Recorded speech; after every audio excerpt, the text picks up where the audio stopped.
Le film ne peut pas se raconter autrement à un moment que dans un rapport sexuel. Et en même temps, l'idée n'était pas, comment dire, de filmer forcément par exemple la nudité. Je m'appelle Catel Kiléveré, je suis la réalisatrice du film Le Temps d'aimer, qui est en compétition pour la 15e édition du French Film Festival.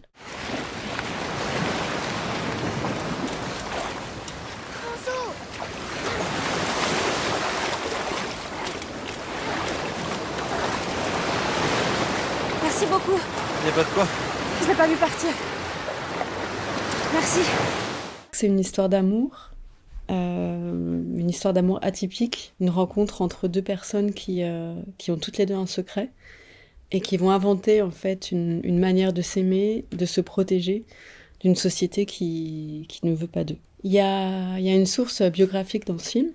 C'est vrai que je dirais que les 20 premières minutes du film à peu près correspondent à l'histoire de ma grand-mère, qui avait 17 ans pendant l'occupation et qui a eu une histoire avec un soldat allemand. De ce qu'elle en a dit, c'était une histoire d'amour.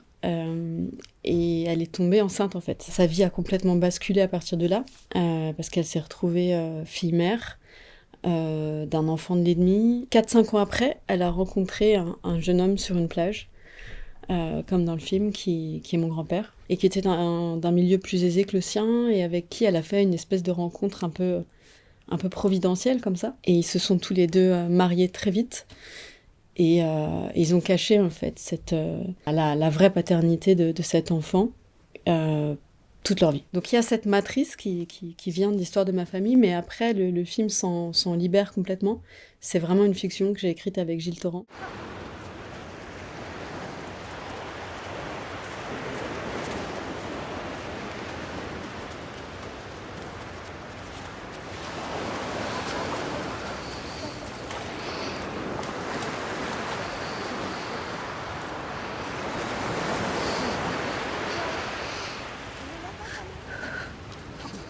Si Madeleine, après avoir vécu ce qu'elle a vécu, rencontre un jeune homme et qu'elle a envie d'être sincère avec lui et lui raconter qu'en fait, cet enfant, c'est un enfant de soldat allemand, comment est-ce qu'on peut accepter cette idée-là, cette situation-là en France à cette époque? Et en creusant ce personnage de François qu'elle rencontre, j'avais cette intuition que s'il était capable d'accueillir une telle histoire et de protéger un tel secret, c'est peut-être qu'il en avait un aussi. Et c'est comme ça qu'est venue l'idée de la sexualité de ce jeune homme, qui est un peu trouble au départ, parce que c'est vrai qu'à l'époque, en tout cas, être homosexuel, c'était considéré comme criminel. Hein. J'ai l'impression que sur cette plage, quand ils se voient pour la première fois, c'est comme s'ils comprenaient qu'ils avaient tous les deux quelque chose à cacher, et donc peut-être aussi à protéger ensemble. Et on va voir en fait comment c'est la générosité, la solidarité, l'ouverture d'esprit qui vont faire couple et qui vont faire famille et qui vont s'aimer. Et que cet amour-là qu'ils partagent, il a rien de plus faux qu'un autre en fait. C'est quoi être un couple ? Est-ce que c'est forcément avoir une vie sexuelle ensemble ou une complicité sexuelle ensemble ? Est-ce que ça peut être une autre forme de partage ? Ce personnage de François, il va accueillir cet enfant et il va vraiment en être le père. Donc est-ce qu'être père, c'est forcément être le géniteur ? Est-ce que ça a quelque chose de biologique ou pas, la paternité ? Est-ce qu'on peut être un bon père et être homosexuel ? Est-ce qu'on peut être une mère biologique mais ne pas se sentir mère ? Parce que Madeleine, elle a beaucoup de mal aussi en tant que maman. Et ça, c'était un tabou dont j'avais aussi envie de parler. C'est quoi la bonne ou pas bonne maternité ? Et parfois, on est une mauvaise mère alors qu'on aimerait être autrement. En fait, c'est pas quelque chose qu'on contrôle forcément. Et j'avais envie de filmer ça et de déconstruire progressivement, parce que c'est progressivement une femme qui se libère de sa culpabilité grâce à l'homme qu'elle rencontre et voilà, grâce à plein de choses dans sa vie. J'aime bien l'idée d'accompagner des femmes qui sont troubles, qui sont ambivalentes et d'apprendre en fait à les regarder, à les aimer progressivement. Ça va ? Oui. Dis ça, c'est important. Le Rodéo Club. Dancing à Châteauroux. J'ai appelé le patron, on l'intéresse. C'est une blague ?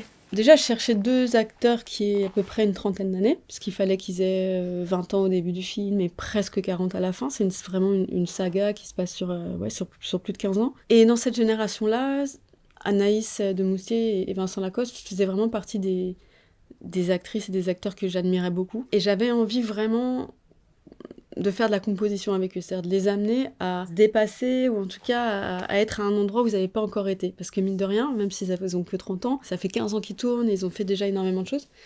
Et donc j'avais envie vraiment de leur proposer un challenge et de les déplacer, quoi. Anaïs, peut-être de l'amener à quelque chose où, à un moment, elle puisse déjà juste avoir un rôle à la mesure du talent qu'elle a, parce que je pense que c'est une actrice énorme, incroyable, aller vers une forme de violence et de sauvagerie dans son jeu. Et puis Vincent, pour le coup, j'avais vraiment envie de lui proposer qu'on oublie complètement Vincent Lacoste, quoi. C'est-à-dire que tout ce qui pouvait avoir encore attrait chez lui à une forme de post-adolescence, de bonhomie aussi, et de nonchalance, disparaissent complètement, et qu'on aille vers un vrai personnage de composition qui dégage une forme d'inquiétude, de fébrilité permanente, d'angoisse, parce qu'il a quelque chose à cacher en permanence, et que ça, c'est hyper difficile à jouer et hyper intéressant en même temps. Et puis de l'emmener vers une forme de vraie maturité, quoi. Et du coup, on a fait un énorme boulot ensemble, ne serait-ce que sur son corps, parce qu'il a perdu presque 10 kilos. Je voulais le faire bouger à tous les endroits, à tous les niveaux. Et ça a été génial, quoi, de faire ce travail avec eux deux. J'ai décidé, de manière générale, quand je tournais, d'explorer... en premier lieu, évidemment, la direction qui est prise au scénario, parce que la scène doit suggérer émotionnellement, mais aussi de la déplacer, c'est-à-dire de lui permettre des variations, parce que je sais que la question de l'émotion est, moi, une question extrêmement importante dans mon cinéma, et que je veux pouvoir décider au montage à quel moment je vais retenir cette émotion, ou au contraire la faire affleurer, ou au contraire la faire exploser, et que cette chose-là n'est pas forcément exactement ce qui est prévu au scénario. Du coup, je demande toujours à mes acteurs d'avoir 4 ou 5 lectures de la scène émotionnelle qui permet en fait cette variation et ce choix au montage. Donc ça peut aller une scène dans un premier degré hyper dramatique, on va quand même aller la tenter sur un mode peut-être même comique en fait.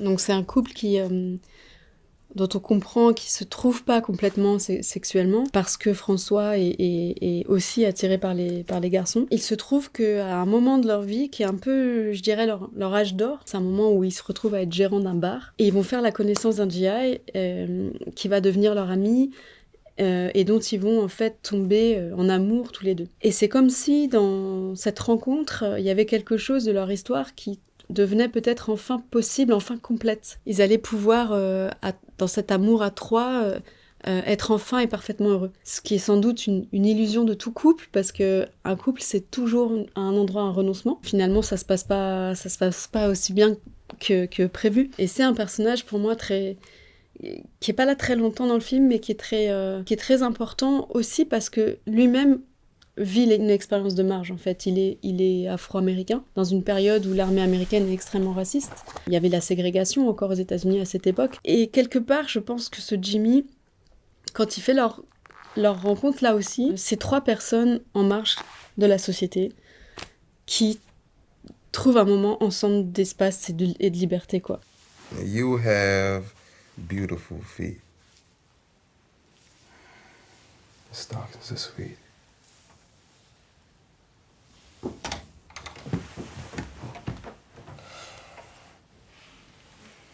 Come on, buddy. Take a break with us. La sexualité était un vrai sujet du film. Il y avait nécessité à filmer des scènes d'amour, des scènes de sexe. C'était pas gratuit, quoi. Parce que c'est dans ces moments-là qu'on découvre des choses des personnages qu'on pouvait pas voir ou comprendre avant. Le film ne peut pas se raconter autrement à un moment que dans un rapport sexuel. Et en même temps, l'idée n'était pas... comment dire, de filmer forcément, par exemple, la nudité. De penser cette mise en scène avec les acteurs. C'est-à-dire de pouvoir discuter avec eux de ça avant. C'est quoi votre rapport à la nudité ? Est-ce que vous acceptez d'être nu dans des scènes ? Quelles sont les parties de votre corps que vous êtes d'accord pour que je filme ou pas ? Et à partir de là, de leur consentement à eux, de leur accord, moi, j'ai chorégraphié ensuite. C'est très pudique, on voit quasiment rien. Il y a très peu de nudité. Parce qu'en fait, tout se passe beaucoup à travers la triangulation, se joue énormément de choses par là, par le hors-champ aussi, par le non-dit des scènes.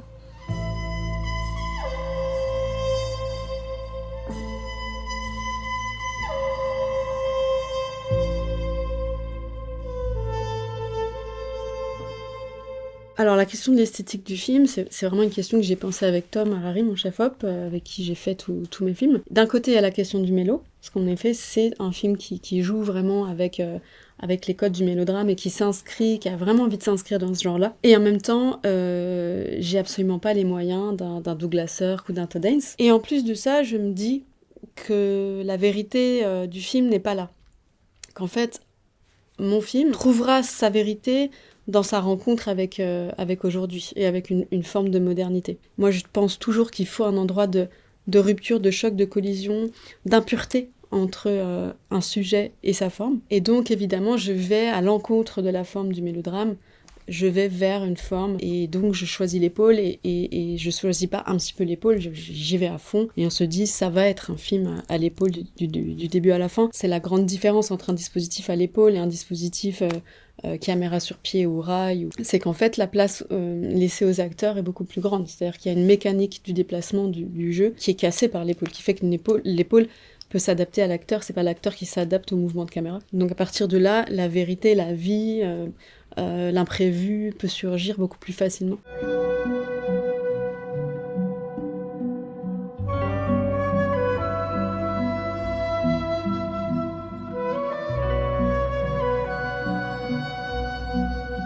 La musique, forcément, dans un mélodrame, elle a une importance assez considérable.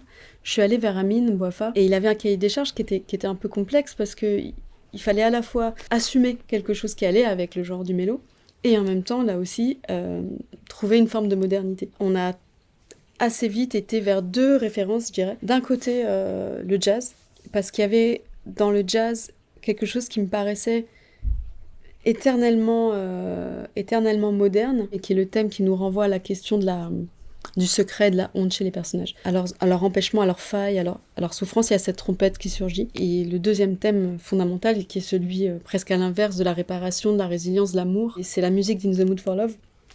Et du coup, les cordes, il est mélo, et en même temps, il est hyper moderne. Et notamment, en fait, l'inspiration d'In the Mood for Love, c'est l'aspect ternaire, qui donc implique immédiatement la notion de danse et de rythme, et donc de quelque chose aussi qui boucle et qui ne termine jamais, comme cet amour, en fait, qui dure, qui franchit les étapes, les épreuves, et voilà.